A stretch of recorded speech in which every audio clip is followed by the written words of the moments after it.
komputer. Ya. Jadi ada bahan beracun berbahaya dikelompokkan menjadi pengelolaannya,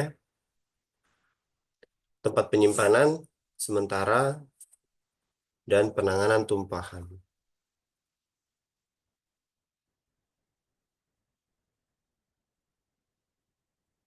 Nah, oh ternyata tidak hilang ini. Sebentar. Ternyata ininya tidak hilang. Saya pikir bisa hilang. Nah,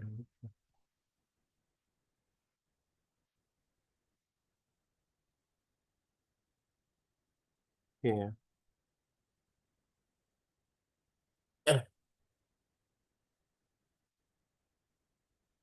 Nah, lalu kemudian bahan berbahaya dan beracun juga ada zat, ya, energi dan atau komponen lainnya karena sifat dan konsentrasi jumlahnya baik secara langsung maupun tidak langsung dapat mencemarkan dan merusak lingkungan hidup atau membahayakan lingkungan hidup, baik itu kesehatan secara langsung atau untuk terhadap manusia. Bahan-bahan berbahaya misalnya di suatu wilayah ada pencemaran lingkungan atau pembuangan oli bekas. Nah, biasanya kalau orang itu tidak mempedulikan lingkungan sekitarnya, biasanya langsung buang ke sungai, ya, buang ke sungai. Terus kemudian ada juga yang buang sembarangan limbah suntikan. Nah, teman-teman harus tahu ya, kalau misalnya suntikan alat-alat medis itu tidak bisa limbahnya diperjualbelikan. Jadi ada khusus yang menangani limbah tersebut dan dibuang di tempat pembuangan akhir. Kenapa? Kalau misalnya ada yang memakai lagi untuk kepentingan finansialnya, untuk peningkatan finansial, seperti teman-teman ada dulu yang menjual mainan suntikan. Nah, suntikan itu memang murah ya kalau misalnya kita lihat di online atau apa. Cuman kalau untuk mengurangi biaya pembelian kan orang-orang pakai yang bekas-bekas. Nah, ini yang bekas-bekas ini berbahaya. Nggak tahu itu bekas diisi zat-zat apa atau pengambilan darah, terus kemudian kena badan kita atau kita juga ada kena luka atau ditusuk ke badan kita. Nah, itu bisa berbahaya. Nanti kita bisa terkena infeksi ya. Infeksi baik itu virus ataupun infeksi ya yang lain seperti bisa kena tetanus ya, kena HIV macam-macam ya banyak. Karena limbah-limbah tidak diolah dengan baik. Ada juga hidrokarbon, senyawa hidrokarbon, senyawa organik berskala besar yang terdiri dari unsur karbon ya, dan hidrogen. Jadi hydro itu hidrogen, karbon ya. Jadi kalau misalnya karbon dan hidrogen bisa terjadi hidrokarbon. Biasanya dalam bentuk produk minyak ya, seperti solar, aftur, bensin, pelumas, atau oli. Ya, itu senyawa hidrokarbon. Limbah B3, sisa suatu usaha dan atau kegiatan mengandung B3. Nah, ini adalah limbah-limbah B3 ya. Kalau misalnya teman-teman lihat di sini saya tidak bisa full ya. Bisa analog, tidak bisa.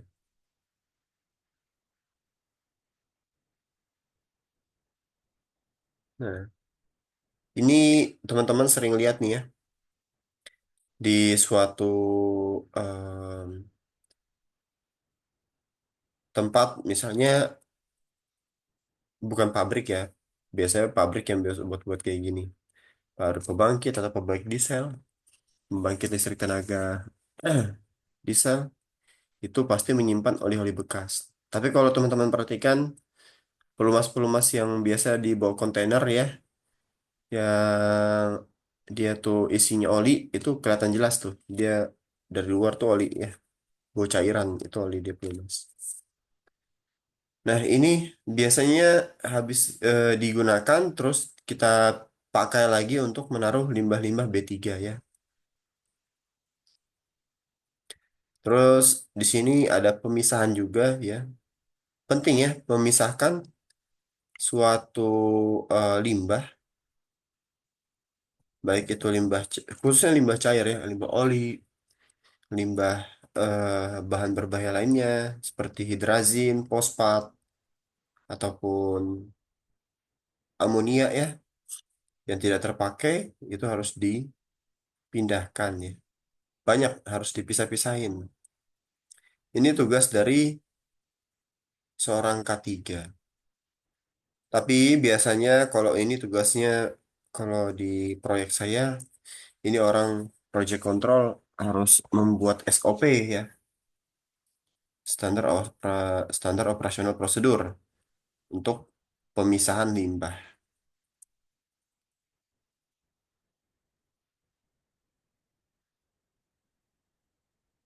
Kalau teman-teman pernah praktikum ya, praktikum pun kita harus memisahkan limbah B3 ya.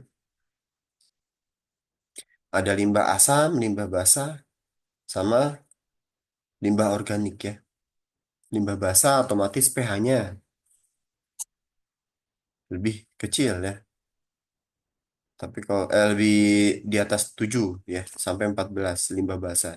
Kalau limbah asam pH-nya dari 2 atau 1, tapi jarang saya pernah lihat ada pH atau 1. Dari 2 sampai dengan 6,8. Itu masuk ke asam ya.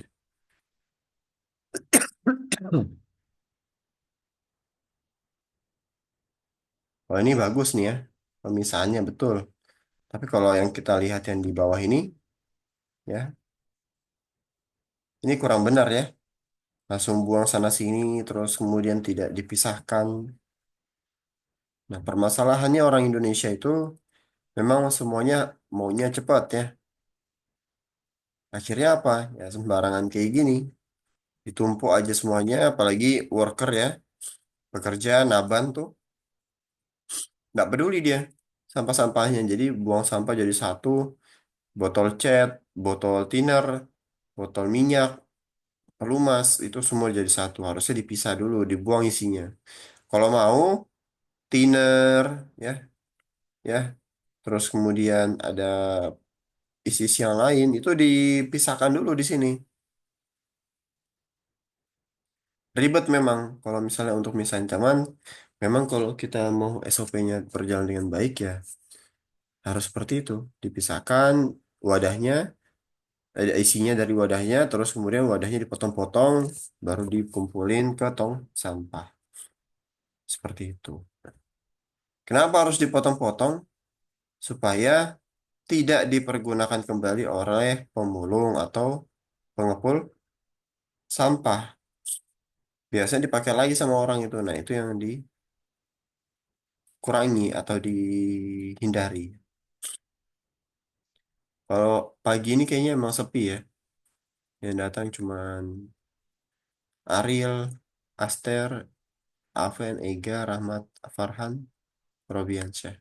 Ini online-nya dari rumah semua atau ada yang di kampus? Di rumah, Pak. Oke, di rumah ya. Jadi disesuaikan saja nanti. Nah, kalau praktikum kimia ya, atau ya kimia ya, itu kan pasti dipisah-pisahin. Di TK dipisahin kan? Kalau habis praktikum apa, terus larutannya dibuang ke tempat seperti ini kurang lebih. Ya, Iya, Pak. Praktikum kimia. ya, itu dipisah-pisahin ya. Memang itu tujuannya nanti. Kalau sudah penuh ya dibuang. Biasanya dinas lingkungan hidup kita yang bawa mobil, baru kemudian nanti dari dinas lingkungan hidup dibawa ke TPA tempat pembuangan akhir. Di tempat pembuangan akhir tuh dinetralkan dulu pH-nya. Artinya digabung Pak, iya digabung. Digabung, dikasih koagulan, flokulan, terus kemudian ditambahkan air ya, air biasanya air PDAM atau biasa ya, air hujan juga nggak apa-apa. Yang penting pH-nya itu 6,8 sampai 7,2. Ini standar nih. 6,8 ini sampai 7,2. Nah, habis pH-nya udah standar, terus kemudian diinjek dengan ada biasanya klorin ya. Tambahin klorin, tambahin koagulan, tambahin flokulan.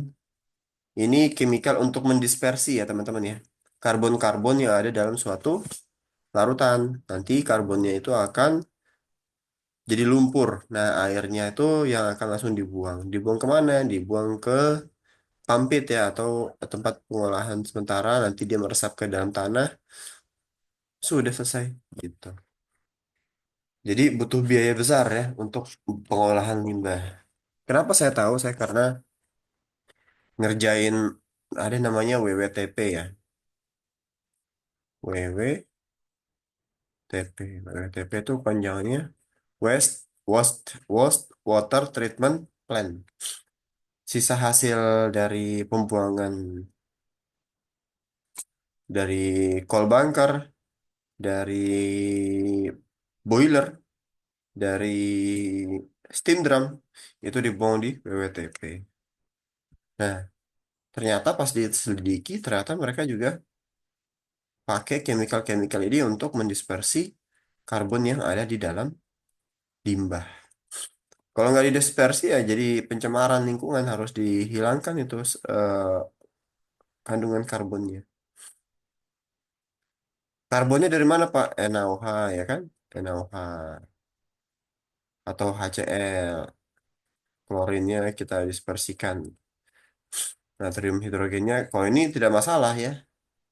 NaOH ya basah. Tapi kan ada unsur-unsur lain yang ditambahkan. Entah itu sabun deterjen apa segala macam ya. Itu basah ya. Jadi harus dinetralkan. Itu pekerjaan yang lumayan menyita waktu sekali. Dan kalau overload ya harus dibersihkan.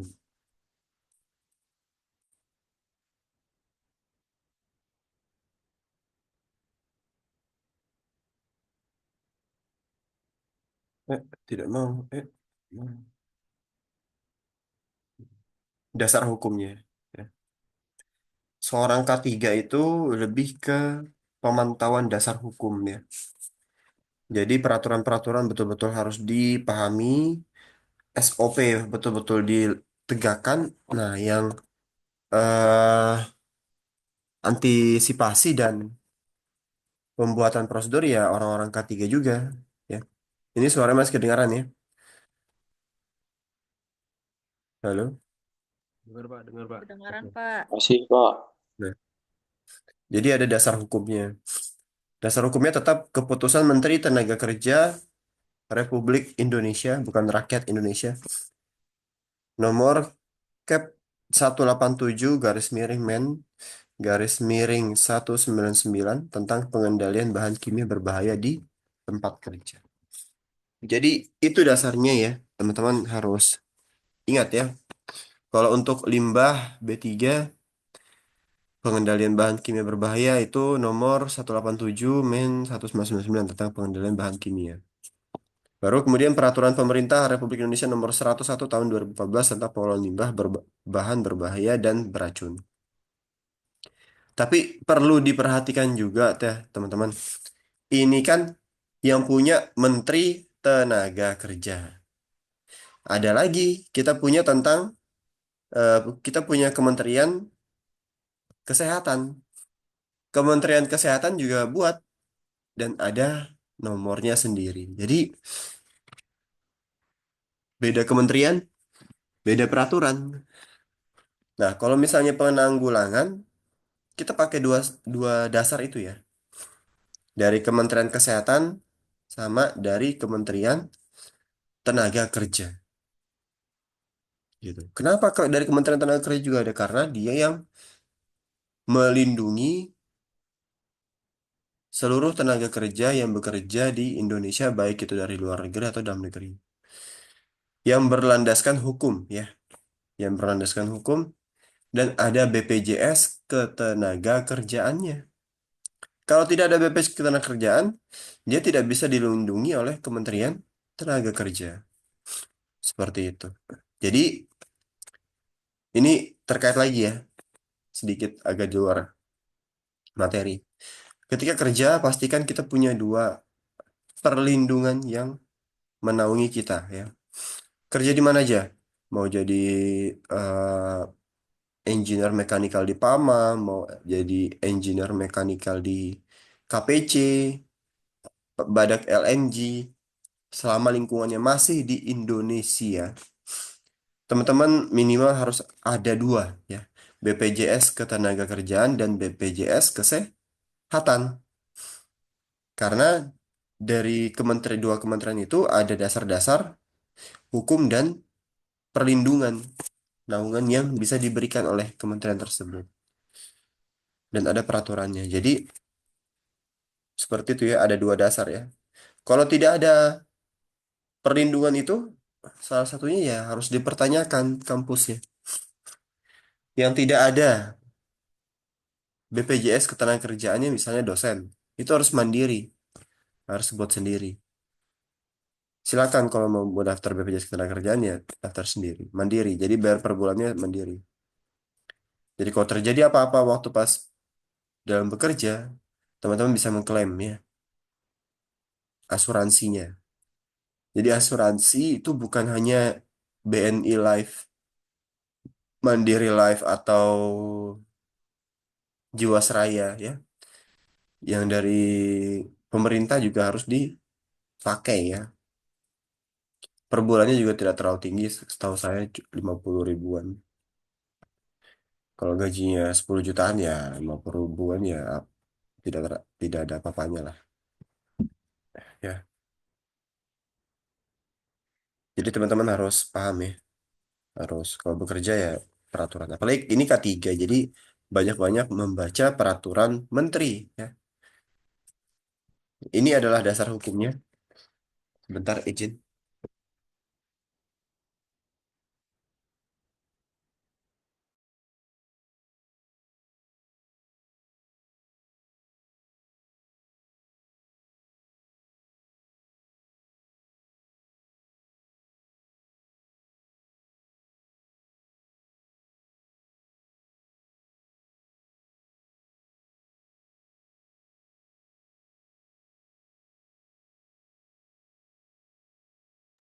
Ya, jadi ini adalah dasar-dasar undang-undang yang mengenai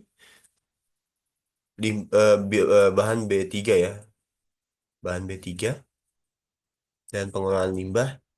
Jadi paling tinggi itu adalah Undang-Undang Republik Indonesia nomor 32 garis miring 29. Jadi bacanya bukan 32 2009.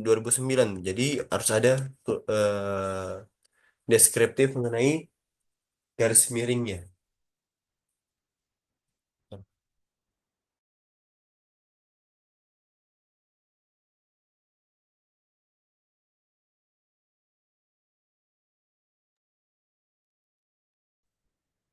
Lalu kemudian kalau misalnya kita lihat di sini ini nggak ada pointer ya, tidak ada. Nah, ada yang kemudian kedua dari atas itu ada Undang-Undang Nomor 19 Tahun 2009 tentang revitalisasi Stockholm Convention. Turun ke bawah itu peraturan pemerintah daerah ya, Bapedal, Badan Pelaksana Dampak Anggaran Lingkungan ya. Dalnya saya lupa. Silakan cari di internet ya. Peraturan Menteri Lingkungan Hidup Permen LH. Nah, itu turunannya ya. Jadi paling tinggi kalau misalnya kita buat peraturan ya. Jadi K3 itu memang harus kuat dari landasan hukum dan peraturan-peraturan pemerintahan. Ketika kita mau buat rujukan, peraturan rektor, peraturan pemerintahan, peraturan efisiensi anggaran, itu dasar paling tingginya itu adalah kalau ada undang-undang, undang-undang. Tapi kalau kemarin yang efisiensi itu peraturan presiden PP ya. Jadi PP yang paling tinggi. Nah ini. Nah, ini PP ya. Peraturan Presiden. Ini lagi. Nah, urutannya yang paling tinggi adalah undang-undang. Terus kemudian undang-undang. Baru kemudian peraturan presiden kalau ada. Terus kemudian peraturan kementerian. Baru peraturan daerah. Jadi turunannya seperti itu. Kalau misalnya kita mau buat peraturan ya. Sebuah peraturan rujukannya seperti itu. Ini berlaku di BUMN dan stakeholder pemerintahan. Seperti TK atau Pemda, pemerintah daerah. Itu harus ada dasar hukum landasannya yang dari tinggi sampai ke bawah. Gitu ya. Teman-teman insya Allah paham ya. Nanti kalau misalnya teman-teman jadi pembuat dasar hukum, tapi kalau awal-awal biasanya disuruh pelajari tentang dasar hukum yang berlaku dalam suatu pekerjaan.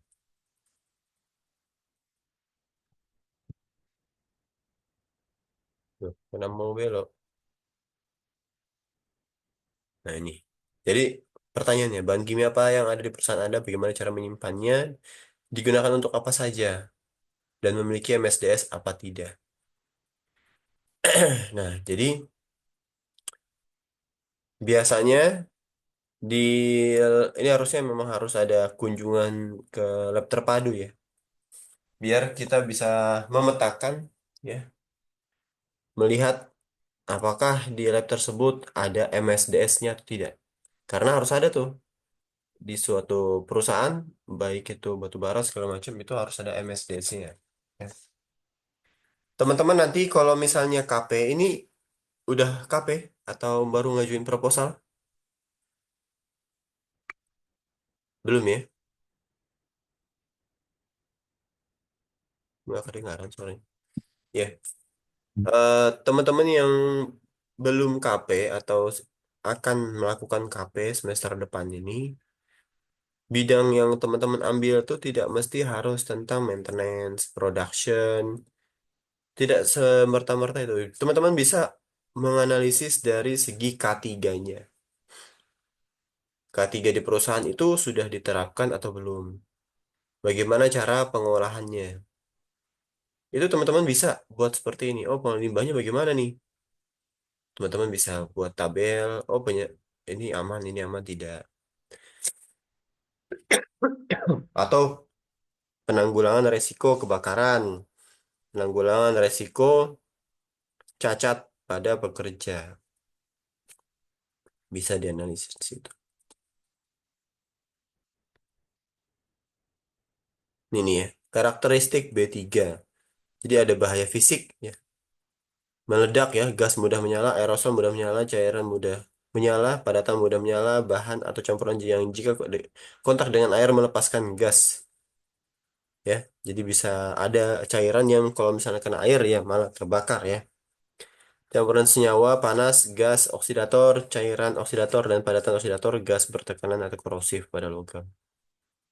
Ya, ini seperti material NH3 ya, amonia itu baunya menyengat dan dia juga korosif, itu harus hati-hati. Eksplosif, gas mudah menyala ya. Seperti tabung gas yang mengalami kebocoran, jangan sekali-sekali ada orang ngerokok sambil masang gas ya, otomatis bisa menyebabkan kebakaran. Lalu ada juga karakteristik ya, karakternya dari B3 bahan berbahaya, bahaya terhadap kesehatannya apa aja? Korosi, iritasi kulit, kerusakan iritasi serius pada mata, sensitivitas pernapasan atau kulit terganggu, mutagenesis sel induk, karsiogenisitas, toksitas terhadap reproduksi, ya. Toksik terhadap reproduksi, misalnya ada bahaya bagi ibu hamil kalau terpapar chemical tersebut. Nah, ini ya, tuh harus diperhatikan. Kalau korosi pada kulit banyak ya, penggunaan klorin terlalu banyak pada kulit itu nanti iritasi dia. Jadi harus betul-betul jangan terlalu banyak, harus pakai safety gloves ya, pengaman tangan ya. Baru kemudian kerusakan atau iritasi serius pada mata. Jadi kalau ada terciprat bahan kimia keras ya pakai kacamata gitu. Karena kalau misalnya matanya sudah rusak, wah itu tidak bisa diganti itu. Ada operasinya tapi mahal ya. Ini adalah karakteristik B3 ya, bahan berbahaya terhadap lingkungan, bahaya terhadap lingkungan, jadi bahaya terhadap lingkungan akuatik dan bahaya lingkungan terhadap lapisan ozon. Nah, kewajibannya produsen pengangkut ini kewajiban bagi produsen, pengangkut, penggudangan dan pengedar. Ya, ini saya mau nggak ada. Oke, nah ini ya. Dan membuat MSDS itu penting. Jadi teman-teman di KP bisa aja buat MSDS, nggak semerta-merta buat analisis hitungan permesinan segala macam karena mereka sudah pasti ada analisisnya dan mereka jarang bagi-bagi data tersebut. Jadi buat aja MSDS kalau misalnya mereka ada penggunaan chemical-chemical berbahaya ya. Menggunakan sarana pengangkutan yang layak operasi forklift ya. Kalau produsen-produsen makanan atau ekspor impor ya pasti pakai forklift dan itu harus ada lisensinya ya. Jadi harus ada SOP layak operasinya. Mengemas B3 yang dilengkapi dengan simbol dan label ya, penting itu. Waktu saya waktu saya apa di lab buang sampah itu harus dipisahkan ya. Ada sampah yang untuk sampah kertas biasa dan sampah limbah medis, misalnya sarung tangan, terus jarum suntik, terus kemudian bekas-bekas alkohol, nah, atau pakai aseton. Nah, itu harus dipisahin. Botol-botolnya, kacanya, nggak bisa langsung digabung.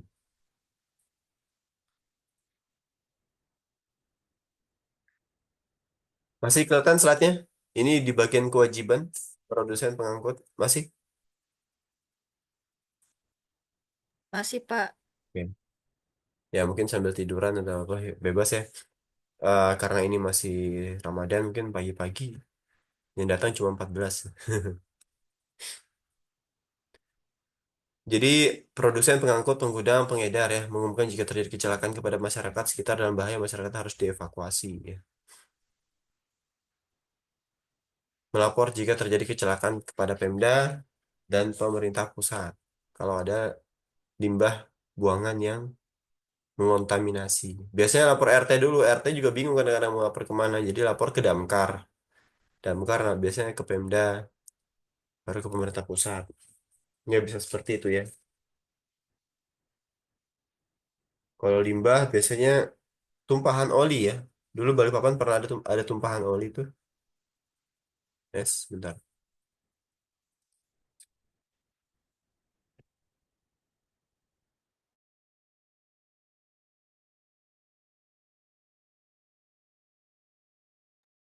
Nah, jadi memulihkan kondisi lingkungan yang rusak akibat B3 ini susah ya. Butuh waktu dan juga biaya yang tidak murah ya. Perusahaan biasanya nggak apa-apa kalau misalnya mengeluarkan duit untuk produksi, tapi kalau untuk pengolahan limbah, perusahaan mengeluarkan duit tersebut kayaknya berat sekali. Apalagi perusahaan-perusahaan berbasis daerah, perusahaan daerah. Itu berat deh. Mereka mengeluarkan dana untuk pemulihan lingkungan itu repot. Belum tentu berhasil. Makanya mereka biasanya merelokasi suatu lingkungan dengan cara membuatnya jadi danau. Atau ditumpuk dengan tanah ya, terus kemudian ditanam buah naga. Kalau buah naganya tumbuh, jadi kayak gitu-gitu agak meminimalisir. Susah. Kan banyak tuh kalau teman-teman berangkat ya dari Handil, dari Handil tuh kan bisa tembus ke Samarinda. Itu banyak sekali tambang-tambang liar tuh di situ. Nggak tahu punya siapa. Nah, dengan izinnya segala macam, itu relokasi lingkungannya, limbahnya juga sembarangan juga. Limbahnya apa? Batu bara yang sudah diuruk, tercecar di permukaan tanah juga bisa berakibat limbah, ya, kerusakan lingkungan segala macam. Tumpahan oli, ya. Jangan dikira kalau misalnya ditambang tuh nggak pakai oli, pakai ya. Oli untuk pelumas mesin, oli untuk eh ekskavator ya, banyak sekali itu. Cuma tidak terlihat karena udah ketumpuk sama tanah ya, dilindes, udah nggak udah nggak kelihatan. Tapi tetap ada pencemaran seperti itu. Ya, bagaimana mengelolanya B3 itu? Jadi kalau setiap orang menghasilkan limbah atau perusahaan menghasilkan limbah, itu wajib dikelola. Dengan caranya pengelompokan yang paling pertama. Diproduksi pertama kali diimpor di Indonesia ya. B3 yang sudah diproduksi diimpor kewajiban registrasi B3. Jadi di website Dinas Lingkungan Hidup itu ada registrasi untuk B3. Biar nanti ada kunjungan DLH itu bisa dikelola ya, kerjasama dengan DLH. Atau juga kerjasama dengan Disnaker, Dinas Ketenagakerjaan. Jadi nggak bisa tuh kalau misalnya perusahaan lokal punya usaha limbah, pengelolaan limbah, mandiri, nggak bisa. Dia harus ada izin-izinnya. Itulah banyak orang-orang investor atau orang lokal kita bilang, wah ternyata administrasi di Indonesia ini jelimet ya. Emang jelimet. Ya. Saya aja ngurus-ngurus berkas ini sampai sekarang masih di bagian pengecekan pimpinan. Wah, ini lama sekali nih. Udah 2 bulan lebih. Saya juga bingung kenapa, bagaimana pimpinannya di bagian tata kelola lingkungan ini, tata kelola kota ini mengerjakan suatu berkas tuh bagaimana kok lama sekali. Nah, itu ya. Itulah kondisi Indonesia ya. Administrasinya banyak sekali. Sampai pusing sendiri. Ini adalah MSDS ya, Material Safety Datasheet ya. Lembar data keselamatan bahan ya. Ada lembar petunjuk yang berisi informasi bahan kimia meliputi sifat fisika, kimia, dan seterusnya. Nah, teman-teman kalau misalnya di sana belum ada MSDS, silahkan buat MSDS-nya di KP nanti. Jadi jelas, oh ini fungsinya buat ini berbahaya, tidak berbau atau tidak, berwujud atau tidak, temperaturnya, ya teman-teman bisa buat. Dan mesti harus KP itu mutlak tentang mesin, ya. Tidak mesti, karena ilmu itu kan luas ya. Yang penting adalah apa yang mereka belum kerjakan, atau coba kalian memberikan inovasi di situ. Meskipun hal kecil gitu, tidak apa-apa. Ini ya, jadi asal muasalnya kenapa ada peraturan pengolahan limbah tuh ya karena adanya kecelakaan ya. Penyakit akibat paparan bahan kimia berbahaya, 5.000 kematian akibat paparan bahan kimia. Tanggung jawabnya apa? Pihak manufaktur yang produksi bahan kimia berbahaya, bagian distribusi MSD wajib mensosialisasikan ke penggunanya. Ini masuk ke OSA ya, OSA, Occupational Safety and Health Administration. Standarnya 29 CFR 1910, tapi ini yang lama ya. OSA itu ada 5001, ada OSA yang macam-macam. Itu standar Indonesia.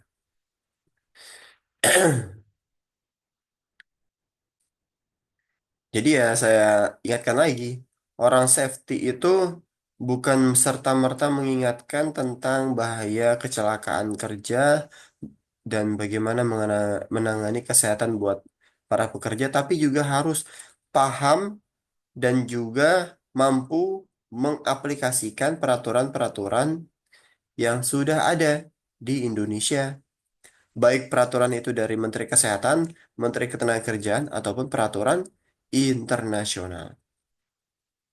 Seperti itu ya. Yang buat ya orang safety yang sudah bersertifikat. Ya. Jadi pihak yang menerapkan lembar MSDS ini siapa? Produsen bahan manufaktur, pengangkut bahan, penyimpan pemasok bahan, pengguna bahan, pengelola bahan buangan. Nih, mengapa MSDS itu diperlukan? Karena MSDS ini biar orang yang penggunanya tahu, oh ini berbahaya, ini mudah terbakar, tidak serta-merta menyalakan rokok di sekitar material yang mudah terbakar atau mudah meledak. Jadi kembali lagi, menurut keputusan peraturan Menteri Tenaga Kerja ya, atau keputusan Menteri Tenaga Kerja, keputusan nomor 187 garis miring MN garis miring 199 dan sistem harmonisasi global gas, MSDS itu harus memuat 16 informasi. Yang pertama, identitas bahan dan nama perusahaan. Komposisi bahan, identifikasi bahaya, tindakan P3K, tindakan penanggulangan kebakaran, kebocoran tuh, penyimpanan dan pengenalan bahan, pengendalian paparan dan atau APD, sifat fisika dan kimia dan stabilitas reaktif bahan, dan informasi toksikologi, ekologi, pembuangan limbahnya bagaimana, informasi pengangkutan bahan, informasi perundang-undangan, dan informasi lain. Tanggal pembuatan MSDS, tanggal revisi terakhir MSDS itu harus ada, ya.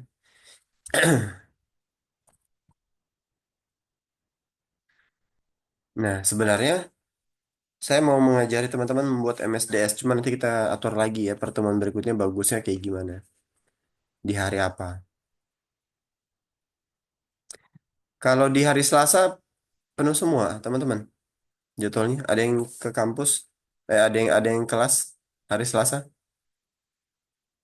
Ada, Pak. jam berapa?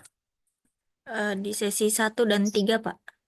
Oh, 1 dan 3. Duanya kosong, empat, sesi 4 juga.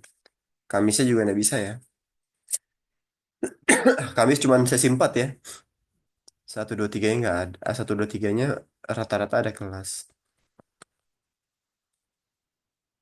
Kalau Jumat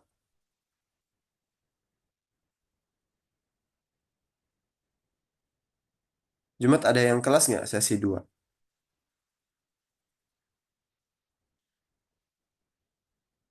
Nggak ada. Ada yang sesi 2 hari Jumat kuliah? Kayaknya nggak ada ya. Izin, Pak, kalau minggu depan sama minggu depannya lagi ada praktikum, Pak. Oh, ada praktikum apa? Material teknik atau? Proses manufaktur 2, Pak. Oh, oh praktikumnya di hari Jumat ya? Iya, Pak. Hmm. Kamis dan Jumat. Oh, Kamis dan Jumat. Wah, repot. Ya udahlah, nanti saya carikan lagi ya. Kalau nggak ada ya udah balik lagi ke online aja.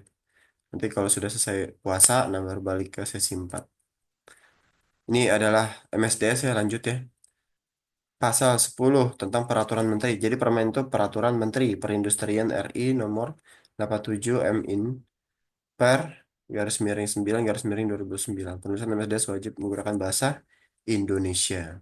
Ya, bahasa Inggris nggak boleh ya. MSDS dipasang di tempat yang jelas di mana bahan kimia tersebut disampaikan dan digunakan. Semua ada peraturan ya. Ini adalah sarana pengangkut. Pengangkut B3 adalah kegiatan pemindahan B3 dari satu tempat ke tempat lain dengan menggunakan sarana angkutan. Jadi harus disertakan simbol ya. Ada keterangan ya, pengangkutan limbah hanya boleh dilakukan bila sudah ada kontak kerjasama dengan pengumpul pengolahan pemanfaatan.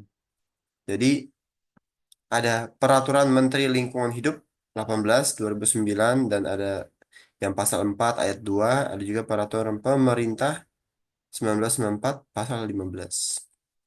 Jadi K3 memang harus hatam peraturan ya, banyak peraturannya bejibun. Ya. Yang suka hafalan mungkin bisa jadi K3 nih. Ini adalah MSDS ya, dokumen limbah B3. Eh, Ini adalah biasanya ditempel di depan ini, tanggal pengawasan segala macam. Terus kemudian ini adalah lembar yang dibawa. Ini ada simbol-simbolnya ya. Ada yang beracun, ya, seperti ini. Mudah meledak, simbol seperti ini. Ada korosif. Ini adalah simbol yang sudah ada di peraturan, jadi tidak mungkin dibuat-buat sembarangan lagi ya. Buat simbol sendiri ya. Sudah ada peraturan berdasarkan Permen Lingkungan Hidup Republik Indonesia nomor 14 tahun 2013. Jadi kalau yang ada tanda seru ya, itu campuran, ada infeksius, korosif, bahan mudah meledak, reaktif, cairan mudah menyala, dan beracun. Ya. Berbahaya terhadap lingkungan.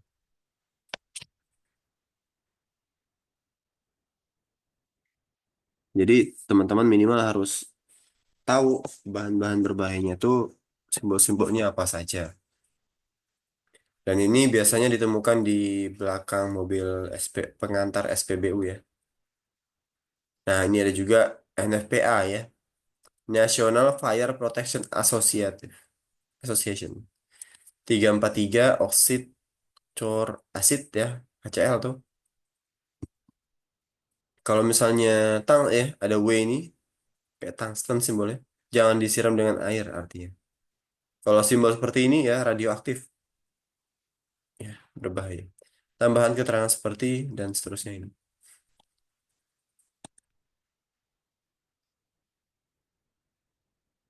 Ranking bahan berbahaya, ranking bahaya bahan kimia menurut NFPA 704 Amerika. Jadi ada ranking 4 bahaya kesehatan ya, penyebab kematian, cedera fatal. Ranking 3 berakibat serius pada keterpaan singkatan ya. Sesuaikan dengan ini ya, 2, 3, 4 artinya 2, 3, 4. Keterpalan intensif dan terus menerus berakibat serius kecuali ada pertolongan. Ini kode arti kode-kode dari angka tersebut ya. Jadi kalau 4 itu bahaya.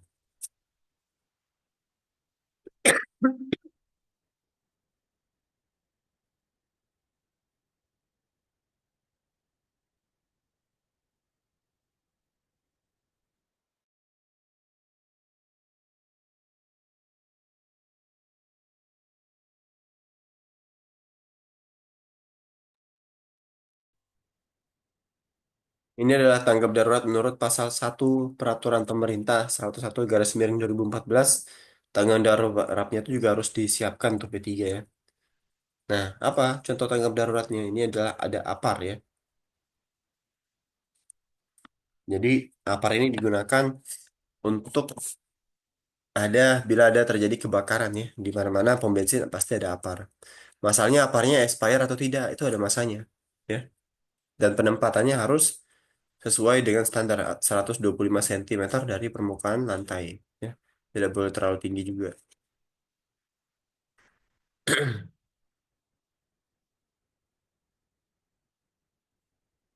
Jadi ada keterangannya di sini ya. Teman-teman bisa lihat sendiri, yang merah water, yang putih itu isinya busa ya, foam, ABC powder ya, karbon dioksida hitam, yang kuning adalah wet chemical. Hidrokarbon ya, tumpahan spill ya, ini berbahaya ya, tumpahan oli itu ke dalam penampungan harus ada penampungannya tuh. Kalau tidak ya pencemaran lingkungan seperti tempat-tempat bengkel yang ada di pinggir jalan ya. Kebocoran dari tangki penyimpanan bahaya. Tumpahan dari pengisian bakar itu adalah tumpahan dan kebocoran. Tumpahan selama pemeliharaan ya. Kerusakan selang pipa bertekanan, pengumpulan oli bekas. Nah, itu harus di-manage dengan baik.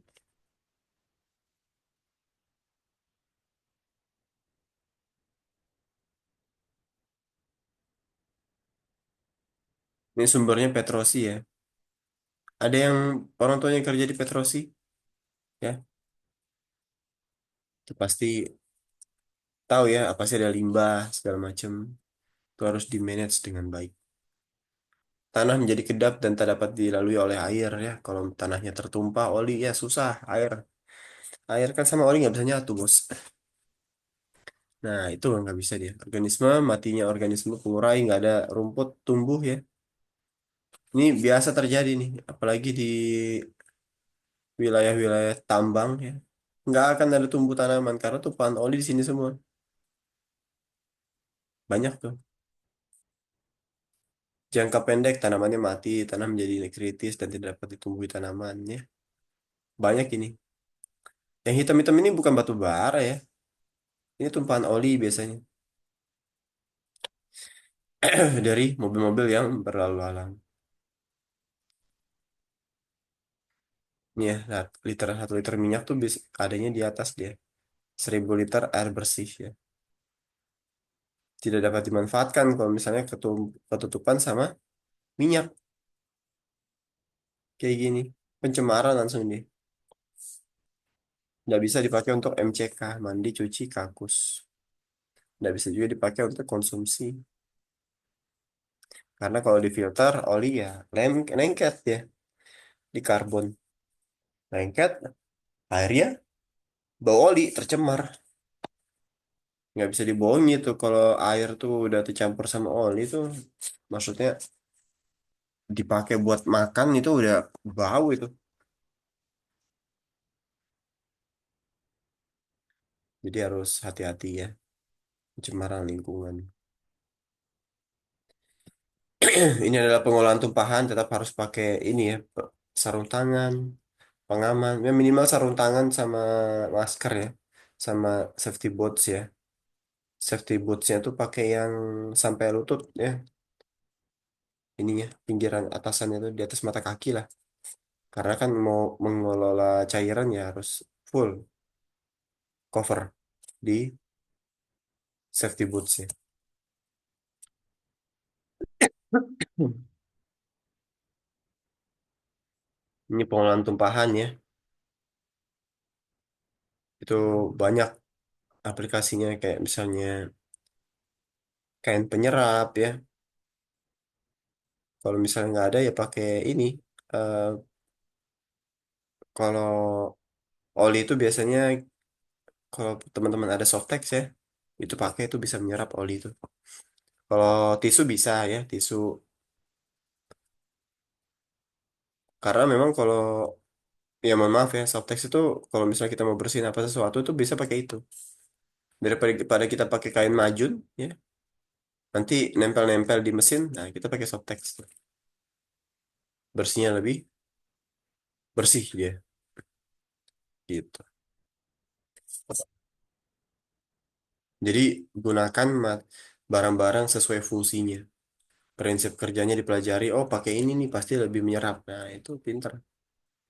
Jadi bukan berdasarkan, wah ini kan punya perempuan, kenapa harus dipakai? Lah, kita menggunakan fungsinya semaksimal mungkin karena realitanya di lapangan, teman-teman akan sangat kesulitan punya perlengkapan seperti ini ya.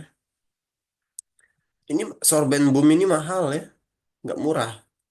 Cuma buat bersih-bersihin oli yang tumpah tuh buang-buang duit. Nah, yang murah dan cepat didapat ya itu Softex. Karena betul memang mau bersihin tumpahan minyak atau kalau ada tisu tisu monggo ya.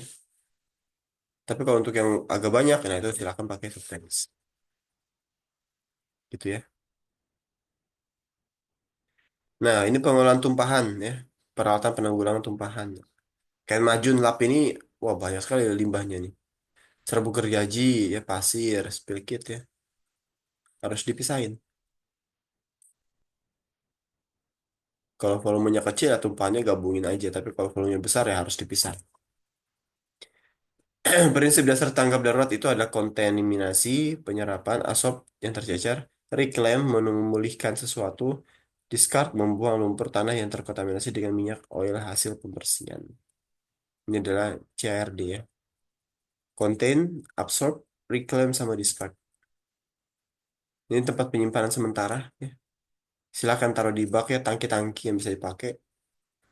Banyak tuh. Kalau di ITS ada pengumpulan tempat limbah-limbah praktikum itu di eh, gedung mana, di gedung mana itu sudah ada. Jadi kalau sudah penuh, para aslabnya bawa limbah-limbah dari labnya itu ke tempat situ dipisah. Tiap hari Kamis sore kah hari hari apa itu? Nanti orang DLH itu akan datang di bagian situ.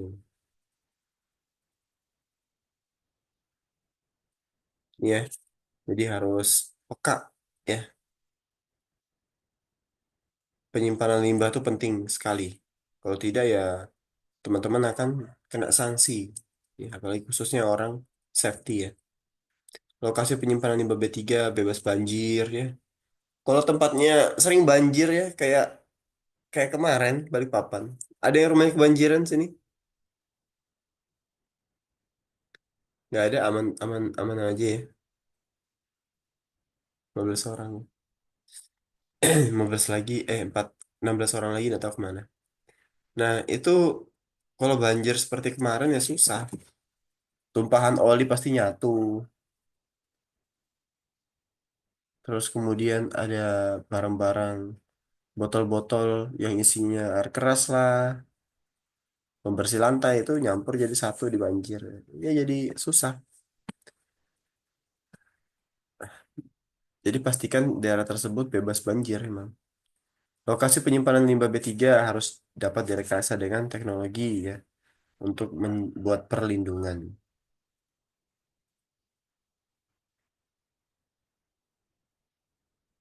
Ini ketentuan teknis TPS ya. Bagian luar bangunan diberi papan nama ya, harus. Limbah B3 terlindungi dari sinar matahari harus. Bangunan memiliki sistem ventilasi, penggunaan dilengkapi dengan sistem saluran dan bak penampungan tumpahan. Sistem penyimpanan menggunakan sistem blok atau sel yang dipisahkan masing-masing blok dengan gang atau tanggul. Nah, seperti ini. Ini bagus sekali nih ya. Realitanya kalau di Pertamina aja itu ditaruh di dekat rumah-rumah ya. Zaman dulu di rumah sebelum sebelum rumah Pertamina itu dibongkar, ada penyimpanan seperti ini nih. Genset segala macam tuh ada penyimpanannya. Nih contoh kemasan drum oil bekas, dikasih logo ya. Logo kuning, pengemasan limbah B3 dilengkapi dengan simbol label. Simbolnya, labelnya apa? Kondisi kemasan limbah B3 bebas karat dan tidak bocor dan tidak meluber. Jadi oli-oli Pertamina yang dipakai itu dipakai lagi buat menaruh limbah. Baru kemudian diambil oleh pihak yang sudah melakukan kerjasama. Dia harus ada itu.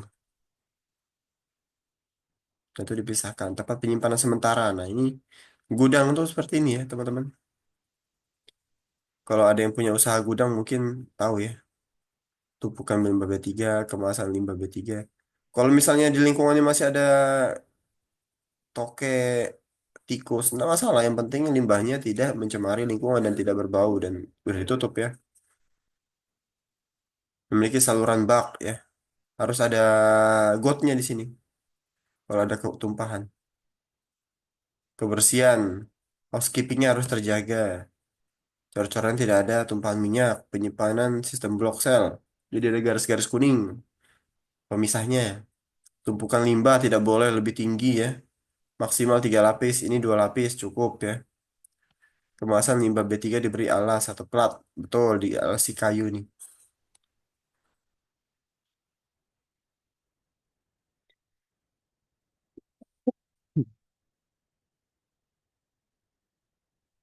Jadi kalau penggunaan penyimpanan hidrokarbon ya ini ya ada konkret semen, buang tumpahannya ditaruh di sini dan jangan sampai ke lingkungan, harus lebih tinggi posisinya. Pembatas sekat, banuelnya. Grease sama oli ini beda. Kalau grease tuh lemak ya. Grease tuh lemak. Kayak ada yang pernah lomba panjat pinang itu kan pakai grease dia, bukan pakai oil. Kalau oli itu ada viskositasnya masing-masing, SAE berapa. Tapi kalau grease tuh lemak kayak kayak itu loh, apa namanya? Balsam fix ya, balsam kayak caplang ya. Itu seperti itu tekstur dari grease. Susah hilang kalau misalnya kena tangan ya. Jadi pakai sarung tangan. Baunya tuh masih nempel kalau pakai tangan. Harus pakai sarung tangan. Ini Banwell full tanknya. Jadi didesain sesuai dengan syaratnya. Teman-teman bisa cek ini nanti di kalau misalnya kerja di Petrosi sudah sesuai atau belum ini ya tentang pengelolaan hidrokarbon ya. Kontrol box segala macam harus ada dalam keadaan tertutup. Outlet valve memisahkan air dan minyak bukan untuk tempat pembuangan minyak secara berkala harus diperiksa. Jadi lapisan minyak sudah penuh segera dibersihkan. Selesai. Ini adalah Bu Menteri Ketenagakerjaan sekarang berubah ya. Saya lupa namanya siapa. Ini adalah Menteri Ketenagakerjaan di era Pak Jokowi ya. Sekarang sudah ganti. Oke, sudah selesai. Ada yang ingin tanyakan? Kita absen dulu ya.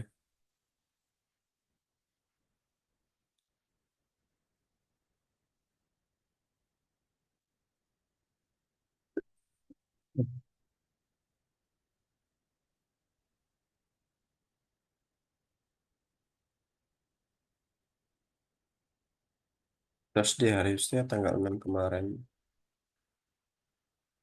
Robiansyah ada? Hadir, Pak. Muhammad Abdul Aziz? Nggak ada. Fauzan Azmi? Nggak ada. Muhammad Akrab Akbar? Nggak ada. Muhammad Akbar juga nggak ada ya. Naufal? Nggak ada. Abian? Nggak ada. Ahmad Baihaqi? Nggak ada. Febrilian Bima? Nggak ada juga. Muhammad Khairul Juliansyah? Nggak ada. Arya Cipta? Hadir, Pak. Oh ada. Dava Edani? Nggak ada. Astere? Ada Hadir, juga. Pak. Nah, Aster. Davadian nggak ada ya. Rahmat Farhan? Nggak ada. Ega? Nggak ada. Hadir Pak, Ega Pak. Oh Ega ada. Muhammad Iksan? Nggak ada. Kevin? Nggak Hadir, ada. Pak. Kevin ada ya? Hadir, Pak.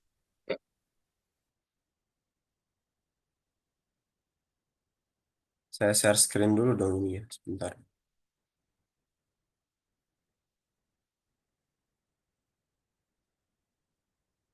George?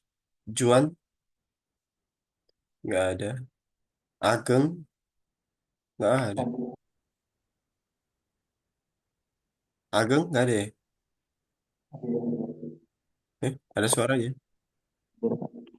Oh ya, ada. Ariel Muda?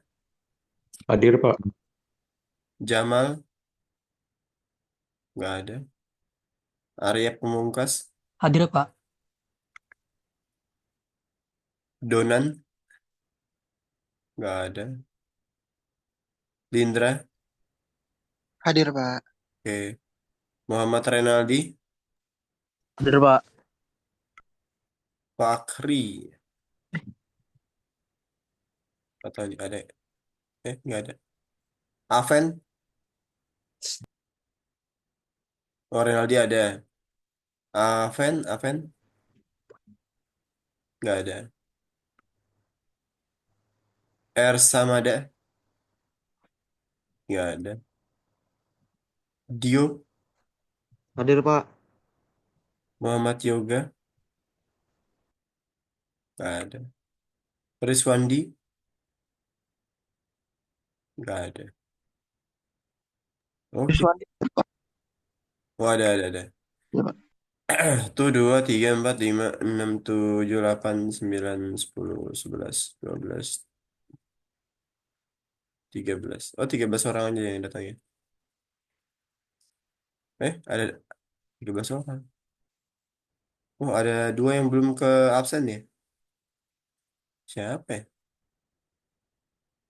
Abdul Aziz, Fauzan, Azmi, Muhammad Akbar, Naufal Akmal nggak masuk tuh ya.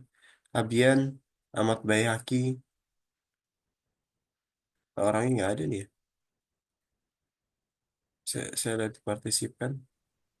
Di peserta ada Febrian Bima, Pak. Oh, Febrian Bima. Oh iya ada. Terus siapa lagi? Satu lagi. Rindra sudah, Kevin, Alven, Pak. Aven.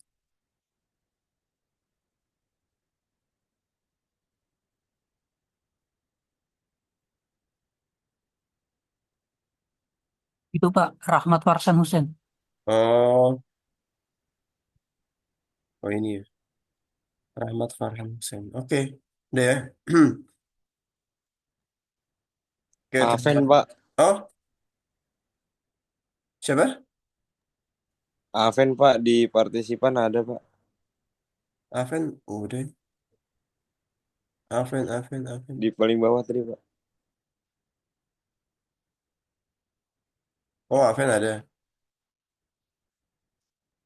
Oke ya, itu aja ya. Yang hadir Riswandi, Dio, Aven, Fahri, Muhammad Rinaldi, Lindra, Arya, Ariel Muda, Ageng, Kevin, Ega, Rahmat, Aster, Arya Cipta, Febrilian, Robiansyah. Oke deh. Oke ya, jadi itu tentang B3 ya. Ini muka saya nggak muncul nih karena gelap di sini. Outputnya adalah MSDS ya teman-teman. Biasanya saya ujikan teman-teman buat MSDS. Jadi PR teman-teman silakan kalau semester lalu tak suruh ke ini ke lab kimia ya. Apakah ada MSDS-nya? Bagaimana memisahkan yang beracun bagaimana? Teman-teman silakan cek apakah mereka sudah sesuai SOP dan standar atau belum. Nah, seperti itu. Tapi karena kondisi ya, jadi belum bisa nih ya. Semester depan ya mungkin ya, ya semester depan bisa. Tidak ada pertanyaan? Ya, kurang lebihnya saya mohon maaf. Cukup waktu segini ya. Saya akhiri. Wassalamualaikum warahmatullahi wabarakatuh. Waalaikumsalam. Waalaikumsalam warahmatullahi Waalaikumsalam wabarakatuh. warahmatullahi Terima kasih, Pak. wabarakatuh. Terima kasih.